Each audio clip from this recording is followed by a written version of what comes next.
اور کافر گروہ گروہ کر کے جہنم کی طرف ہانکے جائیں گے، یہاں تک کہ جب وہ اس کے پاس پہنچ جائیں گے تو اس کے دروازے کھول دیے جائیں گے، اور اس کے داروغہ ان سے کہیں گے کہ کیا تمہارے پاس تمہیں میں سے پیغمبر نہیں آئے تھے جو تم کو تمہارے پروردگار کی آیتیں پڑھ پڑھ کر سناتے اور تمہارے اس دن کے پیش آنے سے تمہیں ڈراتے تھے؟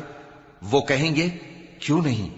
لیکن کافروں کے حق میں عذاب کا حکم ثابت ہو چکا تھا۔ کہا جائے گا کہ دوزخ کے دروازوں میں داخل ہو جاؤ، ہمیشہ اس میں رہو گے، سو تکبر کرنے والوں کا برا ٹھکانہ ہے۔ اور جو لوگ اپنے پروردگار سے ڈرتے ہیں ان کو گروہ گروہ کر کے بہشت کی طرف لے جایا جائے گا، یہاں تک کہ جب وہ اس کے پاس پہنچ جائیں گے اس حال میں کہ اس کے دروازے کھولے جا چکے ہوں گے، اور اس کے داروغہ ان سے کہیں گے کہ تم پر سلام ہو، تم بہت اچھے رہے،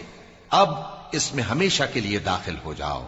اور وہ کہیں گے کہ اللہ کا شکر ہے جس نے اپنے وعدے کو ہم سے سچا کر دیا اور ہم کو اس زمین کا وارث بنا دیا، ہم بہشت میں جہاں چاہیں رہیں، تو اچھے عمل کرنے والوں کا بدلہ بھی کیسا خوب ہے۔ اور تم فرشتوں کو دیکھو گے کہ عرش کے گرد گھیرا باندھے ہوئے ہیں اور اپنے پروردگار کی تعریف و تسبیح کر رہے ہیں، اور ان میں انصاف کے ساتھ فیصلہ کر دیا جائے گا، اور کہا جائے گا کہ ہر طرح کی تعریف اللہ ہی کے لیے ہے جو تمام جہانوں کا مالک ہے۔